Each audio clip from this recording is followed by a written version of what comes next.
Bom, acredito que agora tá me ouvindo. Eu fiz o convite, doutora Cristina. É só me aceitar ali, lá no, na câmerazinha. Ótimo. Acho que agora vai.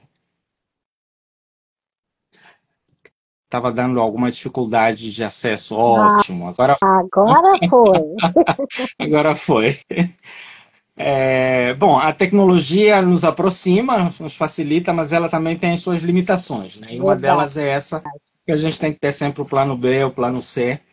E acho que eu venho aprendendo cada dia alguma coisa nova nessa tecnologia aqui do Instagram. Bom, Verdade. seja muito bem-vinda a esse nosso espaço. Obrigado por nos honrar com sua presença, por ter aceito o nosso convite. Vamos começar então a nossa live com um pouquinho de atraso. Espero que os nossos convidados entendam que tivemos essa dificuldade. Eles me viram entrando e saindo, então acredito que eles entendam e logo, logo devem estar aí de volta. Boa Roberta, noite, seja muito. doutor. Boa noite, muito obrigada pelo convite. Para mim é uma honra poder estar participando dessa live e espero que a gente consiga aí, de alguma forma contribuir para esses novos formatos que a gente tem por aí, né? Muito bem. Então tá bom. Doutora Cristina, eu gostaria que você se apresentasse, quem é você, o que você faz, para que o nosso público consiga te conhecer o seu trabalho também. Tanto o meu público quanto o público que te segue também. Espero que alguns convidados seus venham nos prestigiar com a sua presença. Quero já desde já dar boas-vindas a Roberta Kelly. Roberta O'Kelly 43, não sei se nos fala de que cidade. Conhece? Sim, acho, se eu não me engano, ela está em Alagoas. Está em Ou, Alagoas. Que eu legal, acho que é que Alagoas. bacana. A Xelinha Vicente também está entrando aqui. À medida que vocês forem entrando, eu vou pedir para vocês digitarem aqui nos comentários de que cidade vocês estão nos falando. Com você a palavra, doutora. Boa noite a todos. Meu nome é Maria Cristina. Eu tenho aí, pode não parecer, né, mas eu tenho uma carreira bem extensa assim no mundo do RH, né? Porque antes de ser advogada, eu atuei já desde muito nova na área de recursos humanos, né? Eu comecei a trabalhar com 13 anos de idade numa multinacional. Com 14 anos eu comandava uma equipe do Senai e Uau. não tive muitos empregos, tive pouquíssimos empregos, porém com um tempo assim bem longo, né? Olha, Trabalhei em duas grandes multinacionais e foi onde eu comecei minha carreira, com 13 anos de idade. Fiquei nessa empresa por 11 anos, depois eu saí da área de recursos humanos e acreditei que eu sairia dela, mas eu não saí. não E aí saiu. eu mais uma vez fui pega aí numa área que acabava por envolver, né, os recursos humanos e a questão do comercial. Porque o comércio em si, quando a gente trabalha no comércio, que é o caso, por exemplo, aí da nossa convidada aí, Roberta Kelly, que está participando, que ela trabalha na área do comércio, né?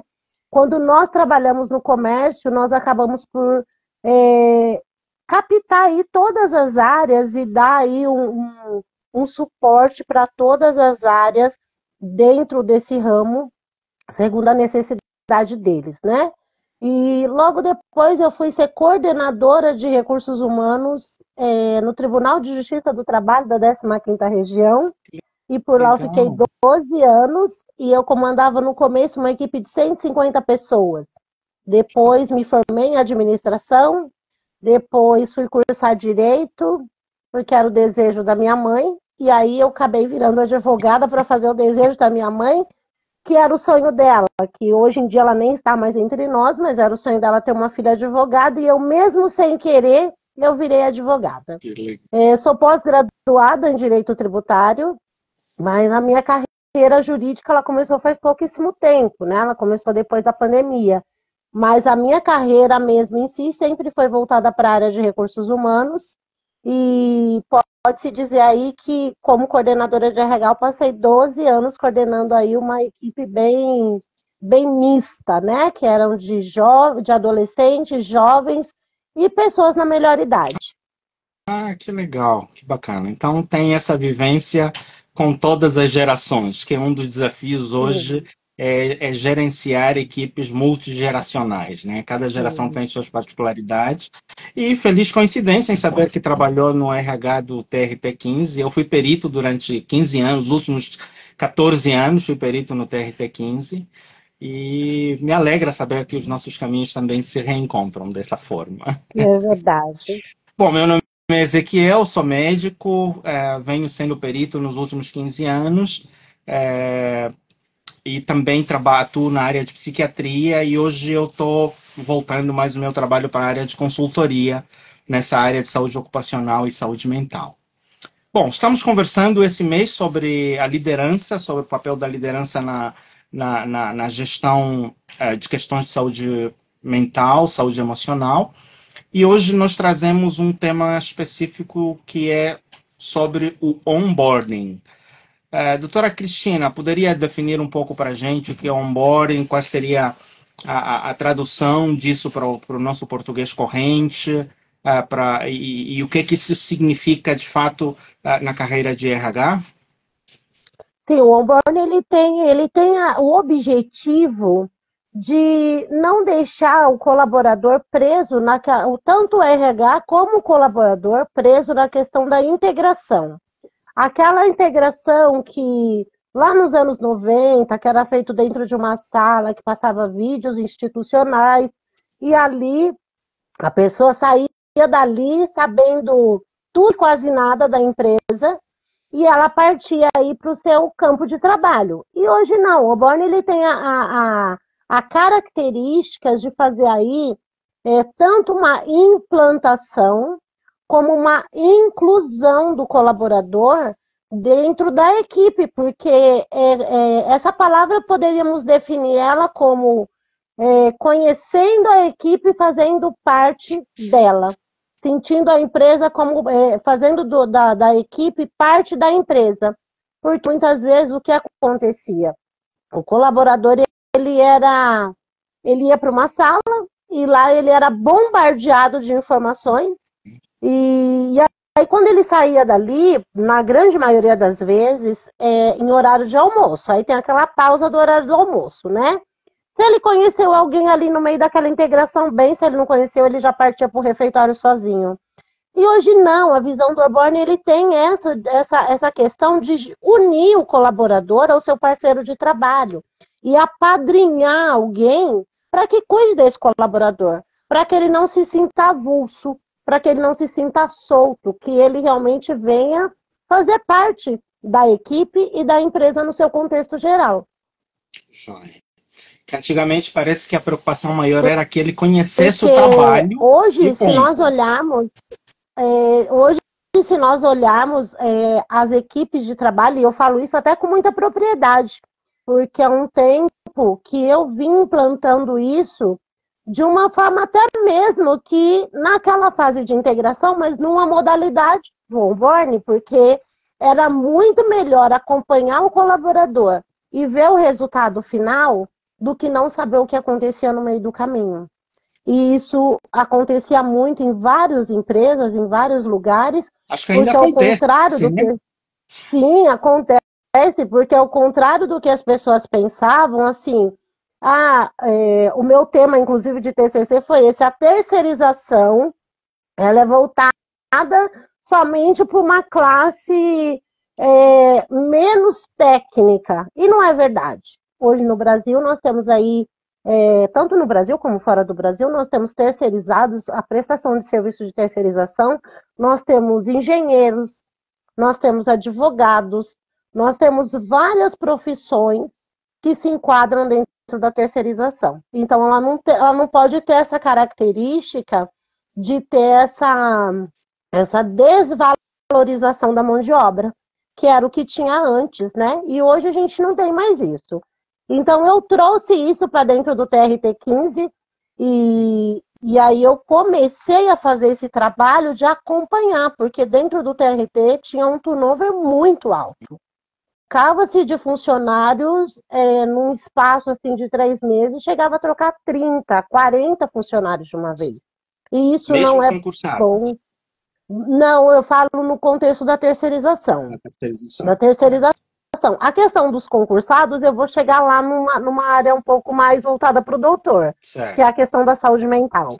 E aí eu trouxe essa forma diferente de pegar o colaborador, a verdade é pegar ele pela mão e falar para ele, olha, o seu trabalho é desenvolvido dessa forma, você será acompanhado dessa forma, e o que você precisar, eu estou à disposição.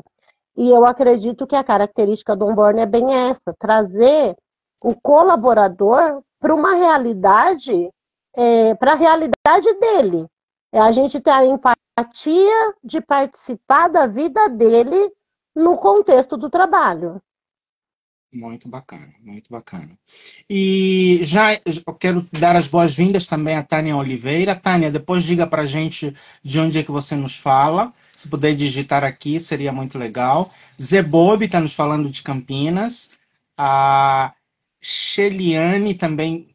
Shelinha está nos falando também de Campinas. Shelinha Vicente. A Roberta confirmou que está nos falando de Alagoas.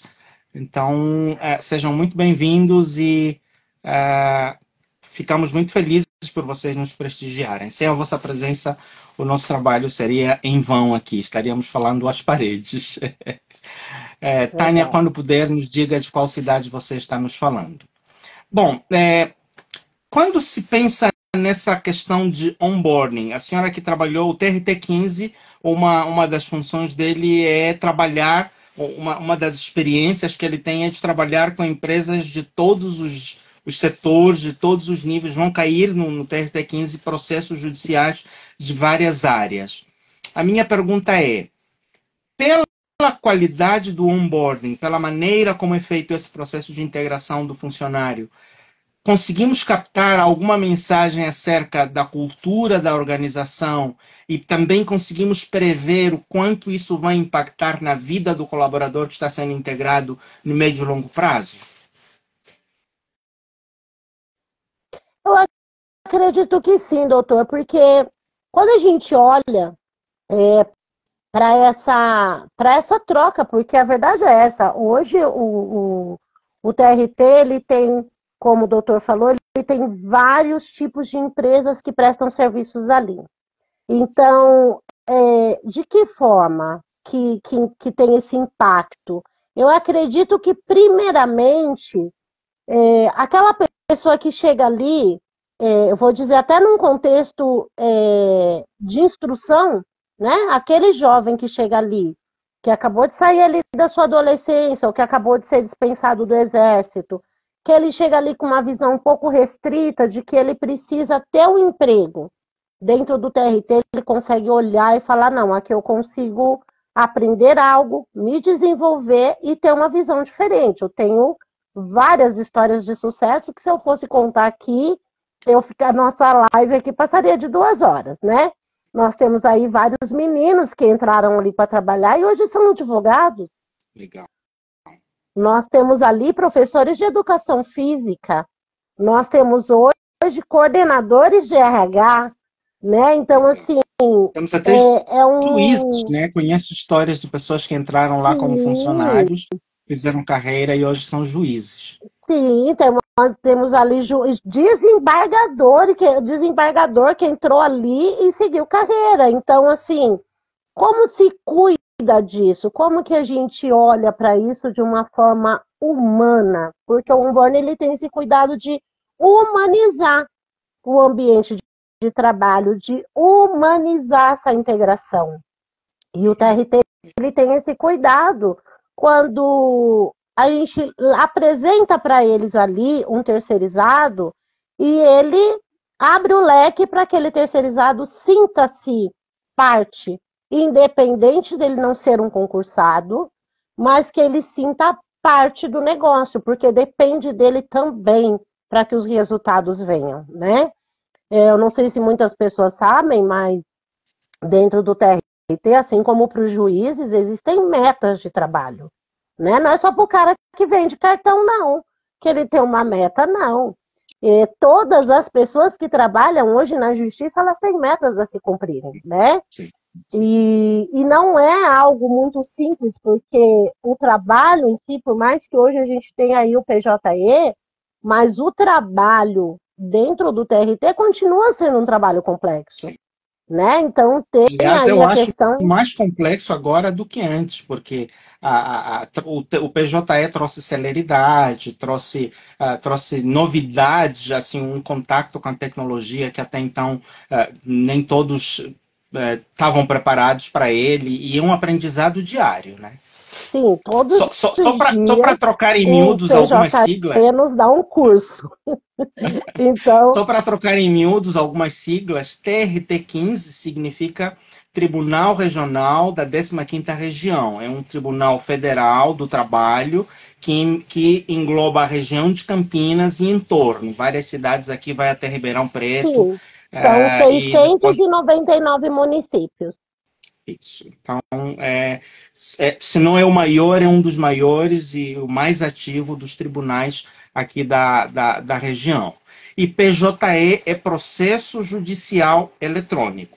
É só para. Porque para a gente, como lidamos com isso no dia a dia, é algo tão óbvio, né? Mas É para outras verdade. pessoas que estão nos assistindo, talvez isso não seja tão claro para eles. Então, é como se fosse o prontuário eletrônico, é como se fosse o mecanismo através do qual tramitam os processos, que antigamente era tudo em papel, agora transita tudo pelo PJE.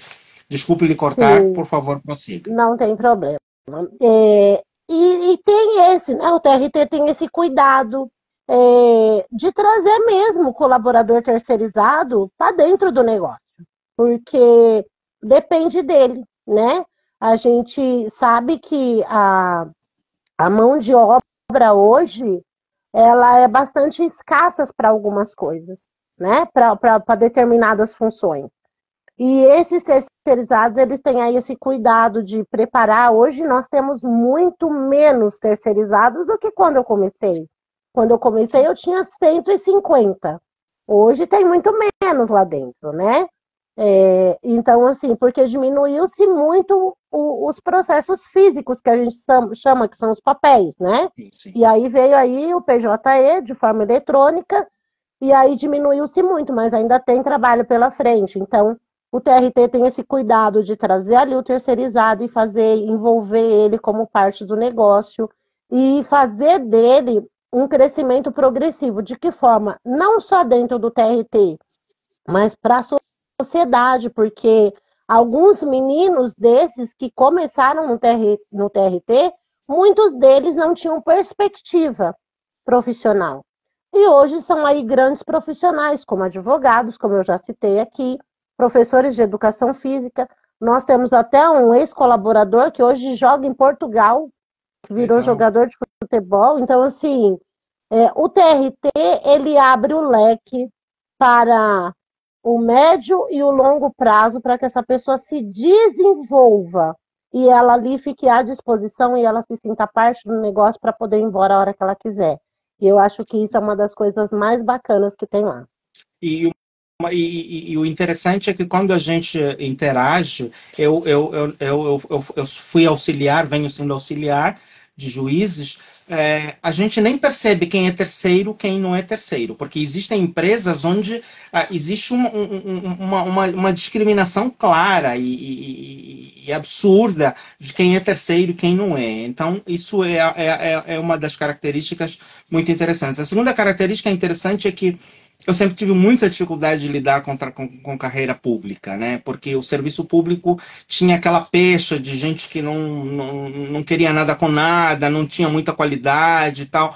E um dos primeiros lugares que me fez sentir paixão pelo serviço público foi justamente o TRT15. Eu tinha ido lá como cliente olhei para aquilo e disse: nossa, isso aqui é serviço público? Como é que funciona? Como é que faz para vir trabalhar aqui? Porque desse tipo de trabalho eu quero fazer parte. Quero aproveitar para dar as boas-vindas para o Dr. Franci, 2009, para em inglês Temaki. Se vocês puderem nos dizer de que cidades vocês estão nos assistindo, seria muito interessante, tá certo? É, a segunda pergunta que eu tenho para trazer é: a pandemia, na sua opinião, a pandemia da Covid-19, trouxe algum impacto sobre a configuração do onboarding? Mudou alguma coisa na forma de fazer onboarding? Olha, eu acredito que teve sim, teve um impacto bastante relevante, porque saiu o contato humano, né? A gente perdeu, saiu o contato humano. Eu entrei nessa transição de troca de trabalho exatamente na pandemia. Então, essa troca de sair do presencial para o virtual teve um impacto muito grande, porque algumas pessoas, inclusive, eu teve uma época que eu acabei identificando antes mesmo da pandemia, eu não sei como o doutor vai identificar isso, qual o nome que o doutor vai dar para isso, mas eu vulgarmente coloquei o nome de uma reação psicoemocional de DDSR, depressão do DSR. Por quê? Que era a depressão do final de semana. Aquele colaborador que ele saía do trabalho e o mundo acabava para ele na sexta-feira à tarde. Ele se trancava dentro de casa e dali ele só saía de novo na segunda de manhã para trabalhar. E eu acho que esse foi um dos grandes impactos que a pandemia trouxe para muita gente. Pode não parecer, mas muitas pessoas precisaram passar por alguns tratamentos e estão ainda até hoje por conta dessa falta de contato físico. Então,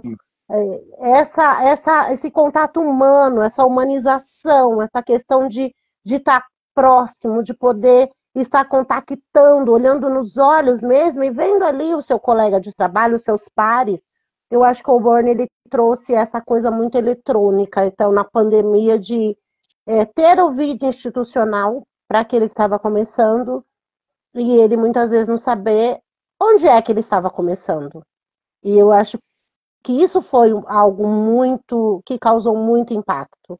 Então, peraí, eu vou trabalhar em tal empresa, mas qual é a empresa? Onde fica a empresa? Porque eu continuo na minha casa.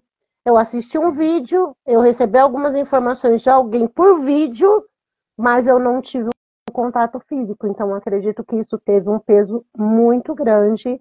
E eu acredito que essa questão do Oborne, que estava vindo num impacto muito grande, de repente se esfriou. Foi como se jogar um balde de água fria, e aí muitas pessoas, mais uma vez, tivemos aí na pandemia o aumento muito elevado do turnover, porque muitas pessoas que não se sentiam confortáveis, não se adaptaram ao fato de estar no home office, e outras que acabaram se adoentando, porque começaram a se sentir pressionadas pelo fato de não estar ali no contato físico, e aquele líder não soube ali se preparar para receber o retorno do trabalho, mas acabou virando um grande peso de cobrança. Eu acredito que esse foi um dos piores impactos. Certo. Mas, por outro lado, também eu consigo ver que havia muitas coisas que, sem a presença física, não funcionavam de jeito nenhum. E na pandemia a gente teve que aprender a se virar, que a vida não parou por causa disso, né? As pessoas estavam trancadas dentro de casa, andavam com máscaras, não podiam ir ao local do trabalho, havia aquele isolamento e tudo. mas as instituições continuaram funcionando. Então, nesse sentido, também a tecnologia acabou sendo, hoje, por exemplo, existem muitas entrevistas que são feitas através de videoconferência, existe muito trabalho que é feito. Engraçado, as votações dos juízes são feitas por videoconferência, existe o plenário virtual. Para pessoas que são da área de TI, existem muitas pessoas prestando serviço para outros países, mesmo estando no Brasil, sem precisar viajar. A medicina, por exemplo, acabou implementando a telemedicina. Eu faço telemedicina já há mais de 10 anos, né? Mas eu fazia meio que de forma secreta, porque muitas pessoas não acreditavam nisso, não achavam que era algo ilegal, algo estranho. Eu tomava, claro, todos os cuidados, eu fui estudar a legislação, todos, mas nesse sentido eu acredito que não só o onboard, como o exercício da carreira profissional, trouxe alguns ganhos o uso da própria Sim, tecnologia. O próprio PJE foi implementado mais ou menos sim, nessa. O PJE começou lá em 2014, mas assim ele se tornou muito mais útil, muito mais necessário agora no período da pandemia, porque imagina não poder ir ao tribunal pegar os processos físicos, não poder. Como seria isso se não houvesse o PJE? é verdade. A questão da pandemia, ela trouxe sim ganhos. Isso é incontestável, né? Porque aquele profissional que ele tem todo o conhecimento, tem a técnica, tem o desenvolvimento de prestar serviço para uma empresa multinacional que está em outro país, e ele não tinha oportunidade de participar de um processo seletivo, porque até então a gente não tinha facilidade do home office. Hoje ele presta aí o serviço dele para tantos outros países, que talvez se a pandemia não tivesse vindo, ele não teria tido essa facilidade, Não teria tido essa né? possibilidade, não sei. E muitas Eu pessoas lembro. trabalharam assim. Eu lembro que eu comecei em 2014, de 2016 mais ou menos até 2020, quando foi a pandemia. Um dos meus braços direitos, assim, uma das pessoas que mais me dava apoio, eu tinha uma equipe, tenho uma equipe multidisciplinar. Essa menina morava na Irlanda, era daqui de Indaiatuba, mas morava na Irlanda e ela me prestava serviços é, muito valiosos a partir da Irlanda. Depois se mudou para Portugal, continuou prestando serviço. Então, na época, inclusive, não havia muitos dos recursos que a gente tinha hoje. O que era o campeão de todos era o Skype, que hoje caiu praticamente em desuso. Sim. E era através do Skype que a gente fazia muita coisa de trabalho. Eu vou partir para a próxima pergunta, que o nosso tempo está avançando. A minha pergunta é, a próxima pergunta é, quais são os principais desafios enfrentados pelas empresas? Você passou por multinacional também. Hoje, mesmo sendo há pouco tempo, mas advogando, tem contato com várias empresas. Quais são os principais desafios que as empresas enfrentam para implementar um onboarding que seja eficiente, que seja eficaz e que atinja os seus objetivos, trazendo soluções adequadas? Eu acredito, doutor, que hoje as empresas encontram algumas dificuldades, e eu até gostaria de fazer um adendo aqui sobre isso, porque eu não vou falar o tempo, porque ninguém precisa saber a minha idade. Mas houve um tempo, eu trabalhei nessa multinacional, não sei se algumas pessoas conhecem, mas ela fica lá em Osasco, chama Asea Brown Boveri. É uma empresa que faz geradores de energia aí, até lá para a região de Itaipu, mas assim, é, ela começou com um projeto que, infelizmente, esse projeto não se avançou. Seria até engraçado falar, porque hoje tem tantas pessoas usando esse termo na internet, mas quando começou a ser usado aqui no Brasil, o objetivo não era esse.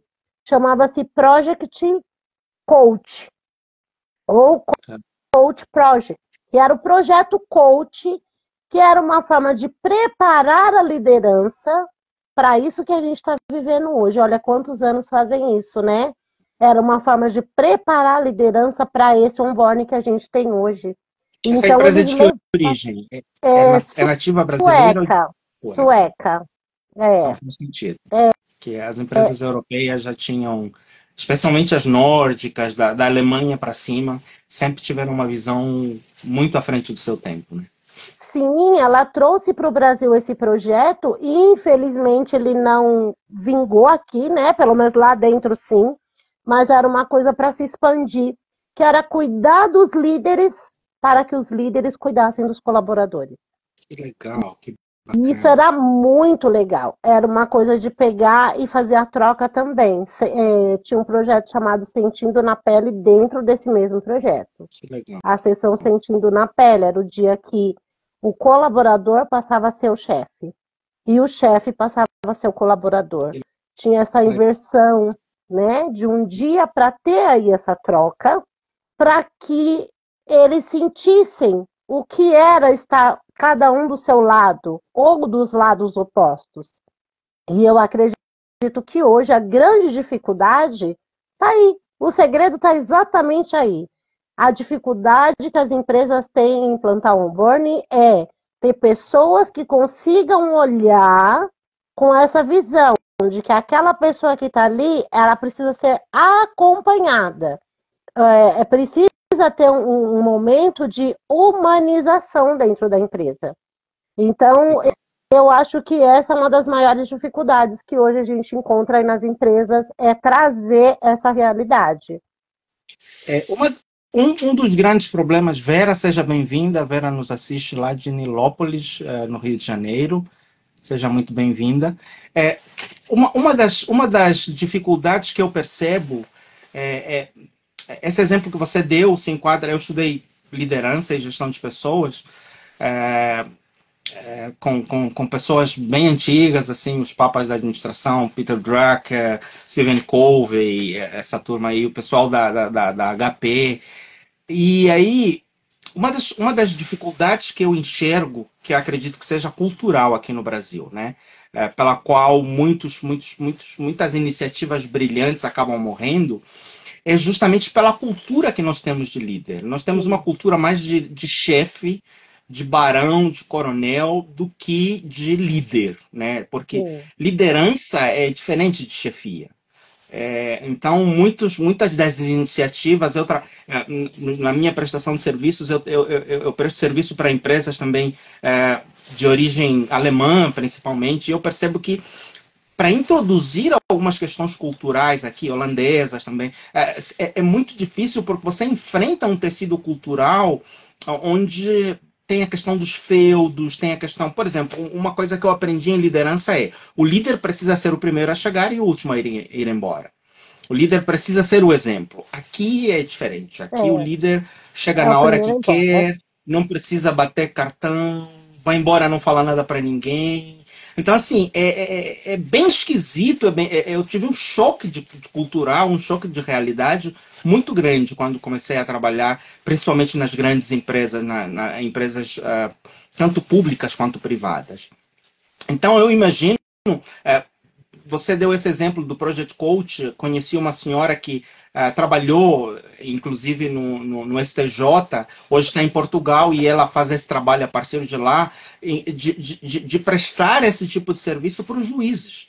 Você disse que ia chegar lá, mas assim a gente percebe que os juízes também estão sobrecarregados, estão adoecendo, estão tendo problemas de saúde mental. Não são os juízes como funcionários de uma forma geral do judiciário por causa dessa questão das metas. E ela propôs esse trabalho para a Escola Nacional de Formação Judiciária, foi bem aceite e ela hoje desenvolve esse trabalho à distância a partir de Portugal. Então achei isso muito legal da parte dela. E eu acredito que os juízes são formadores de opinião. E se eles começam a ter essa visão, e isso tem muito mais chances de dar certo em diversos lugares. Eu acompanho muito o trabalho também do ministro Barroso, né, do STJ, que tem um estilo de trabalho, do STJ não, do STF, que tem um estilo de trabalho e uma maneira de integração bem humana, bem diferenciada. Até antes dele, eu só conhecia um juiz que tinha essa proposta, que era o juiz William Douglas, lá de Niterói, no Rio de Janeiro. Então, gradativamente, a gente está tendo exemplos de humanização do trabalho e de vulnerabilização do líder. Ele se sentir também vulnerável, tão humano quanto todos os outros. Então, é bem Sim. legal saber que vocês tiveram esse projeto já lá atrás, com essa visão de futuro. Agora, a próxima pergunta seria: como é que a liderança pode identificar sinais de que alguma coisa não vai bem do ponto de vista psicológico? Eu sei que essa pergunta é mais relacionada à minha parte, talvez eu tenha alguma contribuição para dar, mas como você foi líder, trabalhou com essa questão de RH, as empresas têm recursos para identificar quando algo não vai bem do ponto de vista psicológico, alguém está sofrendo psicologicamente, algum colaborador. Ainda nesse processo de onboarding, existem alguns insights, algumas pistas e sinais que o profissional pode dar e que precise de um pouco mais de atenção. E fazer esse processo de onboarding, de fato, de caminhar com ele ao longo da trajetória, ou normalmente logo no começo é descartado por causa do tabu e do preconceito em relação às questões Eu, psicológicas que ainda são uma realidade? eu vou voltar lá no que o doutor disse, a cultura brasileira. Essa cultura de liderança, ela ainda precisa passar por essa reforma da visão, da observação, do cuidado, da humanização. Por que eu digo isso? A maioria das vezes e a maioria das empresas, infelizmente, né, vou voltar aí para umas questões mais brasileiras, ela tem essa questão de quando os sinais aparecem, ela já quer descartar o colaborador. E eu, graças a Deus, eu comecei a ter uma visão diferenciada do meu trabalho. Claro que eu nunca, não posso dizer assim, nossa, eu já comecei dentro de um RH e eu fazia tudo certo. Não, eu apanhei muito para aprender. Eu apanhei muito para poder ter mesmo empatia, porque eu flutuava entre dois mundos, o chão de fábrica e os diretores. Ora eu estava lá embaixo, ora eu estava lá em cima. Então, esses Baita dois privilégio, mundos, né? esses dois mundos, ele traz características muito distintas. E aí eu falo que eu fui uma privilegiada na vida, porque eu comecei cuidando do chão de fábrica, que eram os meninos do Senai, que eles passavam parte estudando e outra parte eles iam para dentro das fábricas e tinham que fazer todo aquele acompanhamento. E aí eu me desenvolvo profissionalmente e venho parar dentro do TRT e continuo flutuando em dois mundos. Esses mundos onde eu tenho os desembargadores e do contrapartida eu tenho os terceirizados. Então, hoje, o que está faltando na liderança, num contexto geral, é olhar com os olhos mais humanos para aquele colaborador. Não por mérito, mas por uma questão profissional, por uma questão humana. Eu cheguei a cuidar de um colaborador, de pegar e levar para o psicólogo. Toda semana. Eu entrava com ele uma hora mais tarde para que eu pudesse acompanhar ele ao psicólogo. Porque ele não tinha quem o levasse. Então, eu acredito que hoje nós não temos uma liderança que, na grande maioria das vezes, olha com a humanização. Então, acho que essa caminhada do onboarding, ela tem que ser completa, ela não pode ser metade. Então, hoje, nós temos ainda muitas empresas que colocam o pessoal dentro da sala, assiste um vídeo e bombardeia eles de informações sobre a empresa, e o cara sai dali falando onde estou, para onde vou e quem eu sou, né? Para o mundo E não que eu quero descer. Então, eu acredito que se nós, assim como essa live e tantas outras pessoas que atuam nas áreas que o doutor atua, assim como a que eu atuo também, se nós começarmos a trazer isso para a realidade e fazer com que a liderança se volte para a humanização. Nós estamos aí no século XXI, onde, infelizmente, até hoje, a pessoa que dá sinais de depressão ela é demitida. Eu tenho uma empresa e tenho um projeto chamado Azamplay. Acabei não lembrando de compartilhar com você. E uma das nossas propostas nesse processo de consultoria é justamente ajudar as empresas a lidarem com questões de saúde mental. Tanto do ponto de vista preventivo, como do ponto de vista de saber como lidar com elas quando elas aparecem. E eu acredito que ainda no final dessa semana, temos mais 2 lives. Temos uma live na quarta-feira. Quero já aproveitar para convidar o pessoal que está aqui com a gente. Temos outra live na quarta e na sexta-feira. Eu sempre faço na última semana do mês. Devo lançar um livro que vai abordar essa questão de saúde emocional e como lidar, como administrar.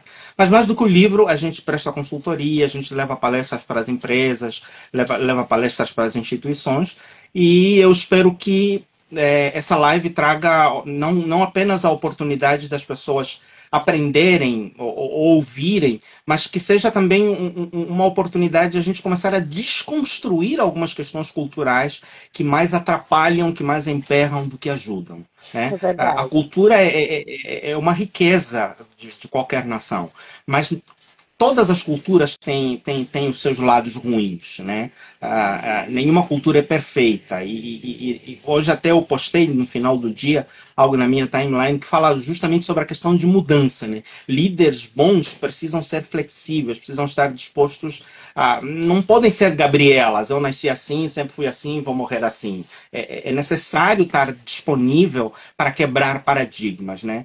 Para saber Sim, viver na pele do outro, né? O Ken Blanchard, que é um dos grandes expoentes de liderança, chama isso de liderança situacional, em que quando estamos varrendo o chão, o cara que varre o chão entende mais do que eu, que sou médico.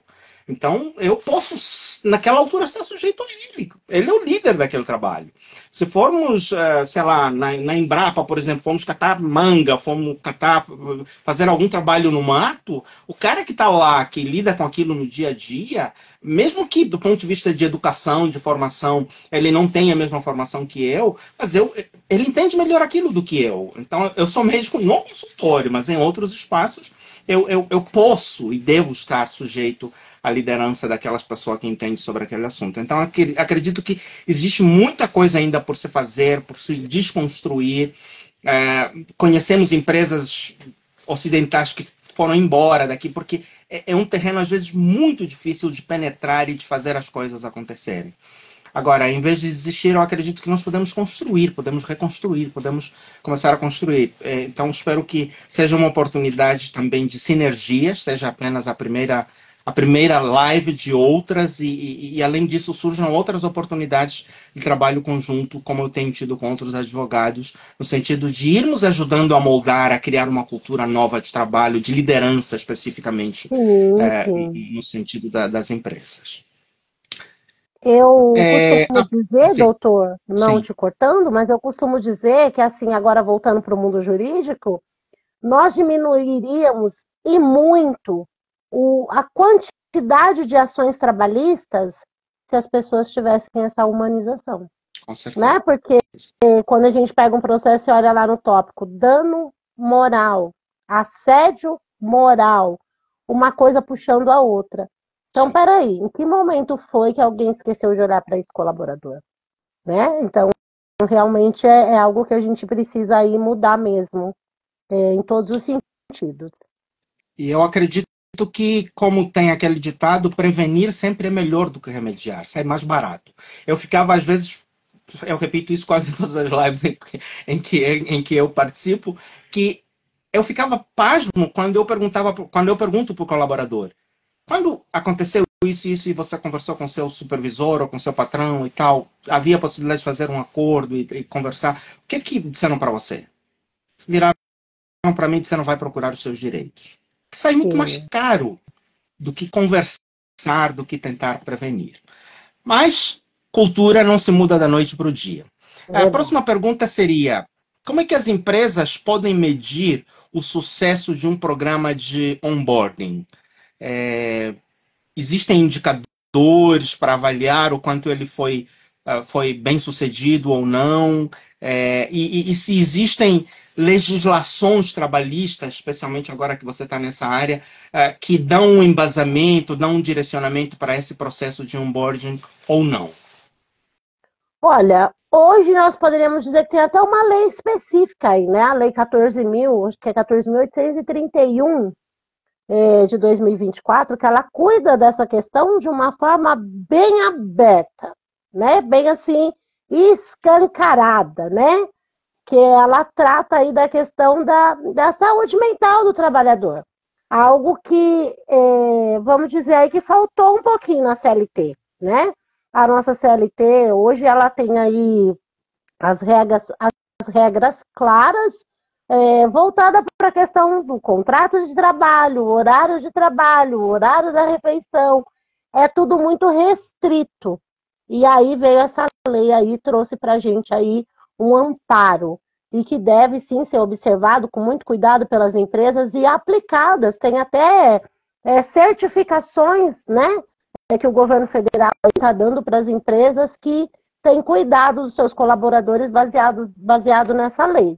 Então, eu acredito que tem sim sinalizadores, né? Nós temos aí algumas assessorias que elas cuidam de fazer essa avaliação. Tem empresas até que contratam assessorias externas para fazer essa medição dentro da empresa, mas eu acho que um dos parâmetros mais latentes em relação ao onboarding bem feito, ainda, no meu ponto de vista, sempre será o turnover, porque é ele que dá esse parâmetro de satisfação ou de insatisfação. É ele que vai dar esse parâmetro de que eu cuidei, eu zelei, eu estou desenvolvendo, eu estou acompanhando e a pessoa está crescendo, o colaborador está crescendo, está caminhando, ele está bem, ele está saudável, porque nós temos profissionais que a pessoa em si está saudável, mas o trabalho que ela desenvolve não é saudável, né? Porque às vezes os reflexos vêm, a pessoa em si pode até estar bem, mas os reflexos que se solta do que ela executa faz com que ela não esteja bem. Então, precisa ter esse olhar de avaliar. Teve uma outra empresa que eu trabalhei que ela tinha, a cada 6 meses, uma entrevista, uma avaliação de desenvolvimento. E nessa avaliação de desenvolvimento, ela apresentava, eram 2 relatórios, né? O colaborador preenche o dele, a liderança preenche o dela em relação àquele colaborador. E aquele colaborador também vai falar da liderança. E o que era muito legal, e se a Roberta Kelly estiver aqui participando, ela vai se lembrar bem disso, porque era ela que fazia aí essa parte dentro dessa empresa, de chamar a liderança na sala e dizer, olha, você precisa melhorar aqui, aqui, aqui, porque o seu colaborador está se adoentando por conta da sua conduta ou da sua postura. Então, essa avaliação, que eu acredito que ainda muitas empresas usem, que é a chamada avaliação de desenvolvimento, ela tem essa prerrogativa de avaliar o quanto essa prática, essa aplicação está sendo bem desenvolvida, está tendo o resultado que se busca. Claro que ainda temos aí um longo caminho a ser percorrido, mas tem os seus indicadores que eu acho que um dos mais latentes ainda é o turnover, que vai dar o grito aí de que, olha, não está bem não. Ou então que está muito bem. E por incrível que pareça, esse turnover tem aumentado muito nos últimos tempos. Inclusive a Beyoncé lançou uma música que debate justamente esse assunto. E eu escrevi no começo dessa semana, especialmente lá no LinkedIn, dizendo que muitas vezes as pessoas não se demitem da empresa, mas se demitem do seu chefe. Porque em algumas empresas se chama avaliação de desempenho, né? Essa avaliação de desenvolvimento que a doutora acabou de falar. O mais comum é avaliar o funcionário, o colaborador. Raríssimas vezes é avaliado o líder. Justamente por causa dessa cultura de que quem está lá em cima é intocável, é intangível, é imexível, tem QI. Então, mas isso está trazendo um problema tão sério que, especialmente essa nova geração, você trabalhou com essa geração, a geração millennials, é uma geração que não tem compromisso com carreira. O compromisso deles é com qualidade de vida, o compromisso deles é com fazer aquilo que gosta. E é uma geração onde muitos preferem ficar em casa sem fazer nada do que trabalhar em condições como essas. Então está havendo uma debandada muito grande, de empresas. Esse movimento está muito mais forte no Ocidente, mas está começando a chegar ao Brasil, especialmente em carreiras muito especializadas, como TI e tudo mais, onde o pessoal da noite para o dia larga tudo e vai embora porque eu não me sujeito a esse tipo de coisa. Que é diferente da nossa geração. A nossa geração era uma geração de carreira. Eu quero trabalhar no mesmo lugar, crescer, me aposentar, fazer o meu filho trabalhar lá dentro, crescer também. A nova geração não tem essa perspectiva. Não. A nova geração não tem essa perspectiva e é como se eles não tivessem tempo para isso, né? Tanto que hoje no Brasil, uma das vagas mais escassas que a gente ouve aí todos os dias é a área de TI, né? A área de TI está faltando mão de obra no mercado, infelizmente, exatamente por conta disso.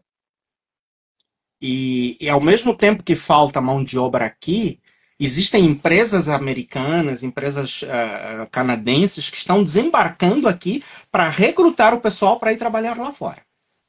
Para trabalhar, aliás, para Sim, trabalhar a partir do Brasil, prestando serviço lá fora. sim. Quero dar as boas-vindas também à Ana Júlia, que nos fala lá de Pindamonhangaba, a Lucinha, Xandini, Jaspresse, Paulo Barbosa. Se vocês puderem digitar aqui, aqueles que eu não sei de que cidade são, de onde estão nos falando, será muito proveitoso para a gente. Bom, vamos caminhando aqui para o final. A próxima pergunta, a penúltima, é qual é o papel da liderança de uma empresa na construção de um onboarding que seja eficaz, promovendo a saúde mental dos colaboradores? Acho que mexemos um pouco já com essas questões, mas nós falamos de cultura organizacional. Agora, a pergunta que Sim. fica é: o líder se percebe como tendo responsabilidade sobre isso? Os empresários, os diretores, percebem o valor disso? Ou é algo que é jogado no colo do coordenador de RH e ele que se vire, que resolve e descasque esses abacaxis? Como é na prática? Olha, na prática é exatamente isso que o doutor falou. É o coordenador de RH que dança a música que ele mesmo criou, né? Porque assim, uma grande dificuldade e assim, infelizmente a gente fala, não é que nós estamos falando mal do país, mas infelizmente a cultura traz essa questão de chefia, de superior. Uma coisa que eu aprendi nessa vida e que eu vou carregar eternamente. Todas as vezes tinha um hábito terrível onde eu trabalhava que dizia assim: o CEO está vindo visitar a loja. Olha, tem que fazer isso, tem que fazer aquilo. Não, eu não vou fazer nada. Eu vou continuar onde eu estou, fazendo o que eu estou fazendo, da forma que eu estou fazendo. Porque do jeito que eu estou fazendo, está dando certo. Eu não tenho que fazer nada para ele ver. Eu tenho que fazer com que a coisa ande como anda todos os dias, porque a visita principal daqui é o cliente, não é o CEO. Ele vem para ver como é que tá, mas o cliente vem todos os dias para me avaliar, né? E foi uma coisa que eu aprendi depois de um tempo, mas eu aprendi a dar um grito de guerra e falar chega, né? Então acho que o que a gente precisa de verdade na nossa cultura é sair o capitão, sair o chefe, sair esse espírito de coronel que muitos ainda têm, e vir mesmo o líder com um olhar humanizado. E ele entender que quando a coordenadora do RH convida ele para participar da implantação de um onboarding, ela não está enchendo o saco, como a gente ouvia. Ai, vai começar a encheção de saco.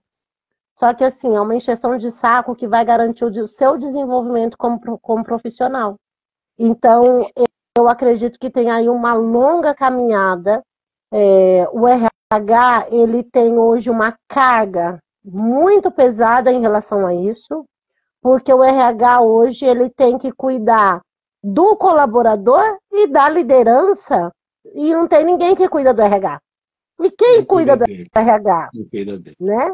Verdade. Quem é que vai cuidar do RH? Então, nós precisamos abrir o leque, como eu disse, e ter aí essa visão de que a liderança ela precisa entender que um onboarding bem implantado, não é obrigação exclusiva do RH. É uma parceria para o desenvolvimento, para se atingir o objetivo e um resultado que vai levar todos para o mesmo lugar. É a garantia que é atingir, de tudo. que é permitir que os resultados que vão ser colhidos, primeiro pela equipe, né, um trabalho de equipe. A equipe saudável é uma equipe que produz melhor e uma equipe que produz traz resultados para a empresa. Então, se a Com empresa tem certeza. interesse em resultados, tem que olhar para quem produz esses resultados, que é o ser humano, é um ser humano, não é um robô, não é uma máquina, e ele precisa ser tratado como um ser humano. Nosso papo Sim, tá gostoso, mas precisamos caminhar para o final.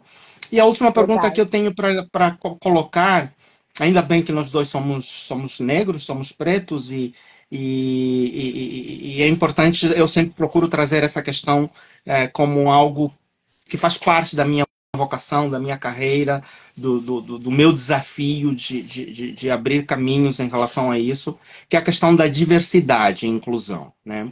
Esse é o segundo pilar da nossa consultoria, do nosso trabalho. A primeira é saúde mental e o segundo é diversidade e inclusão. Como é que as empresas podem garantir diversidade e inclusão em seus processos de onboarding e quais são os benefícios para a saúde mental dos colaboradores?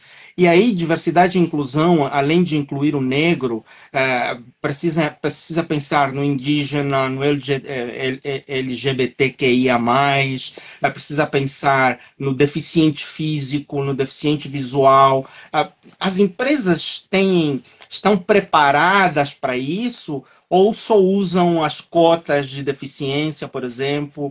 As cotas de negro ainda estão balançando, está uma coisa assim, balança, mas não cai. A gente viu agora uma situação recente que aconteceu lá em Brasília em relação aos partidos políticos, que é um vexame que está acontecendo, porque em vez de avançarmos, parece que estamos dando passos para trás, né?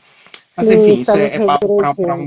para uma outra live. Mas a questão da diversidade e inclusão, na sua opinião, tendo passado por essas experiências, tendo trabalhado com essa questão intergeracional, inclusive, como é que as empresas podem garantir que a diversidade seja uma bandeira importante e a empresa seja vista também, tenha a sua responsabilidade social e não apenas econômica e não apenas industrial ou de qualquer outra natureza, mas também cumpra com seu papel social enquanto parte da sociedade.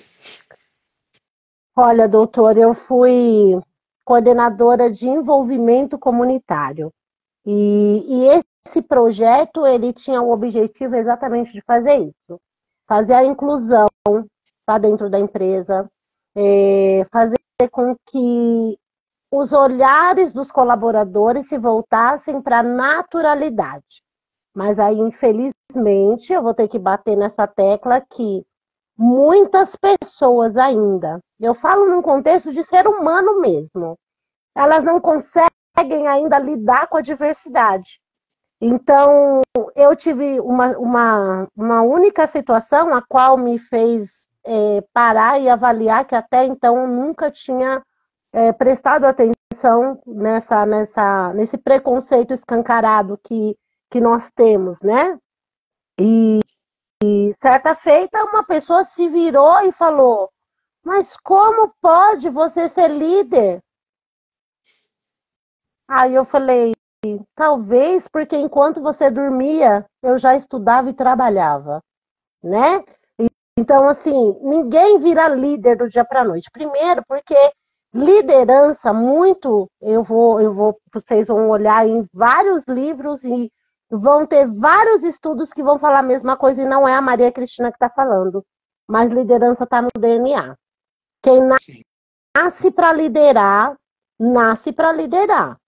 Não adianta a pessoa falar, eu vou ser líder, se ela não tiver aquela sensibilidade, o olhar, a cabeça voltada para incluir e não para repartir, ela não vai liderar. Então, hoje, o que acontece dentro das empresas? Precisa muito ainda para fazer a inclusão. A inclusão ela está sendo vista como somente uma meta a ser cumprida. Eu tenho que ter um número X de pessoas com necessidades especiais, eu tenho que ter um número X de pessoas negras, eu tenho que ter um número X de LGBTQI+, e só para fechar o número.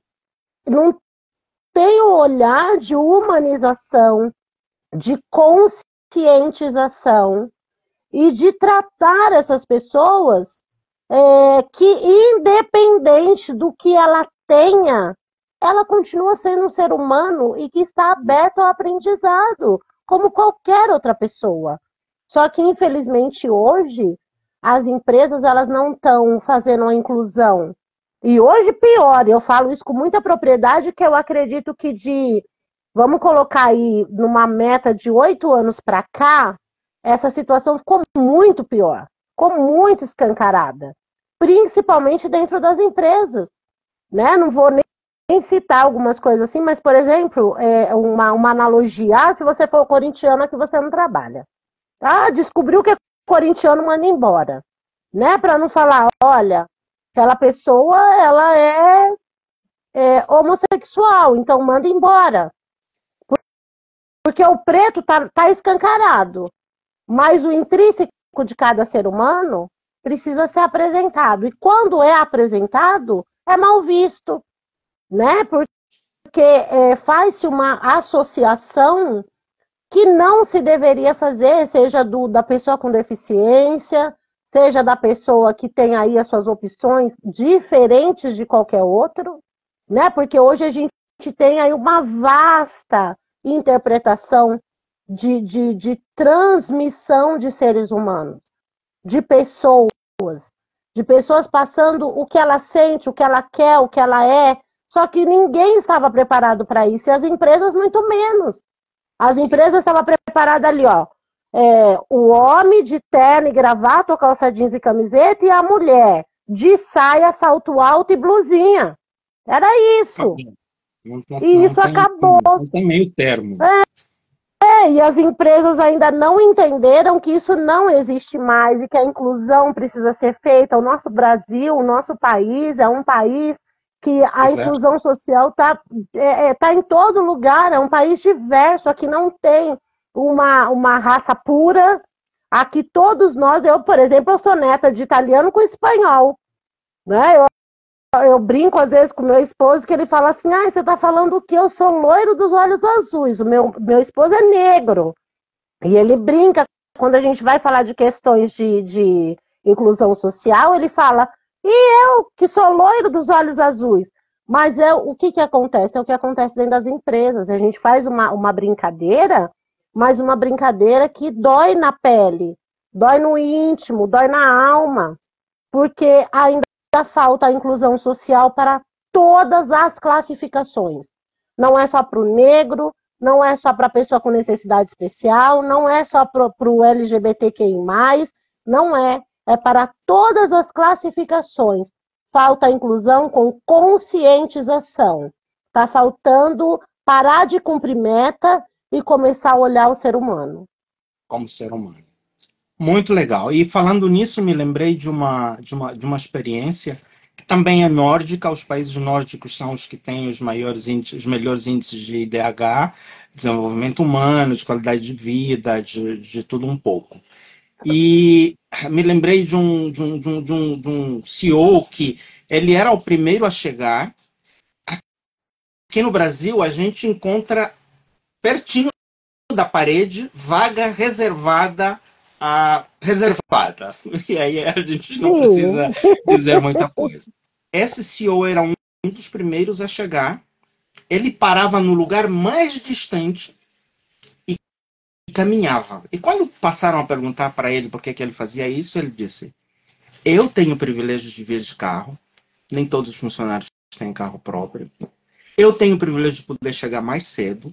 Tá? Eu paro longe, faço um exercíciozinho, caminho um pouco até aqui e deixo as vagas mais próximas da porta da entrada da empresa para aqueles que tiverem passado por algum imprevisto, o ônibus estiver atrasado ou tiver algum problema com o carro, com família e vai precisar chegar atrasado, poder estacionar mais próximo e poder chegar no trabalho. Olha a mentalidade como é diferente. né? sim, Então, acredito que é muito trabalho, apesar de serem questões tristes e desafiadoras, mas também são oportunidades para a gente semear coisas sim, boas. E o Brasil tem a característica de ser um país promissor. O brasileiro é acolhedor, o brasileiro tem essas diferenças, embora a gente não saiba como lidar com elas, mas a gente as tem e vai ter que aprender a administrá-las.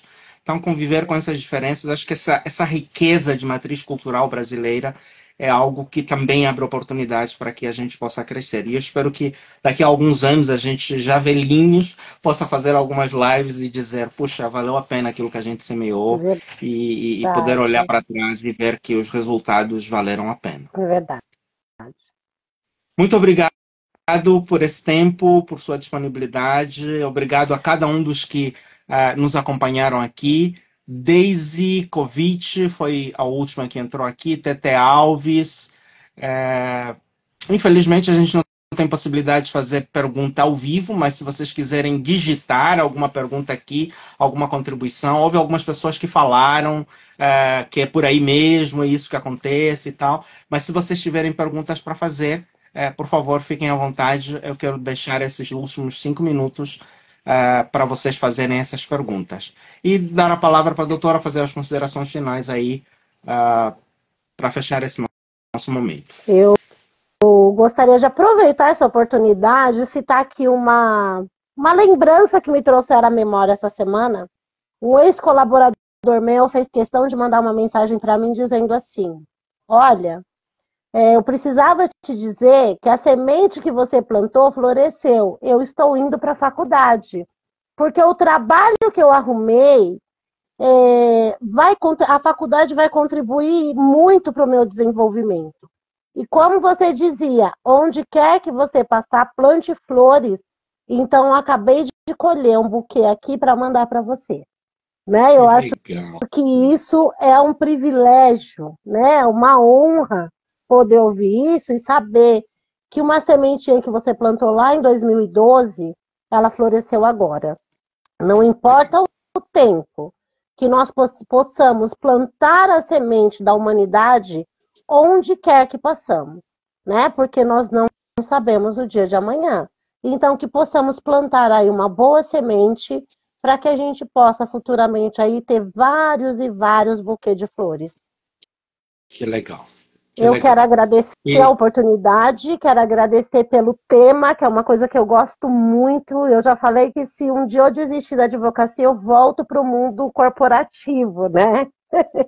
Porque eu gosto muito de RH, eu gosto muito de gente, eu gosto de ser humano. Então, e assim, para quem não sabe, eu também sou missionária. Então, ainda tem essa coisa do contato espiritual. Então, eu gosto bastante de gente e eu agradeço muito, doutor, pela oportunidade. Para mim foi uma imensa honra. Agradeço a doutora Ione, né, que me indicou o contato aí para que a gente pudesse fazer essa live. Sou muito obrigada a todos que participaram, muito obrigada a todos que assistiram aí. Para a gente foi uma grande honra ter vocês aqui também. espero que seja, como eu disse, a primeira de várias outras, né? Alguém está falando aqui alguma coisa, Vera.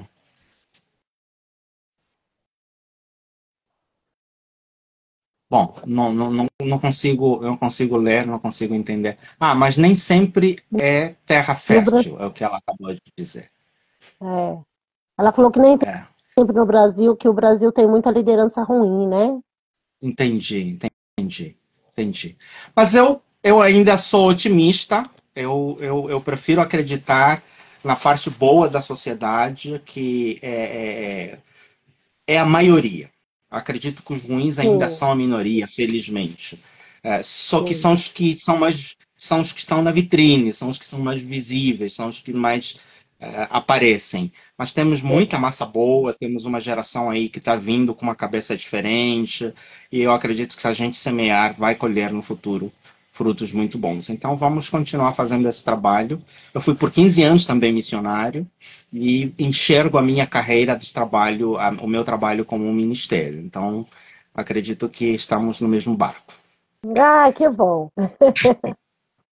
Um grande abraço, tenha uma ótima semana e até um próximo momento. E fica aí o convite para os que estão nos assistindo para as próximas duas lives que ainda teremos essa semana. Quarta-feira, às 7 horas, e sexta-feira também, às 7 horas.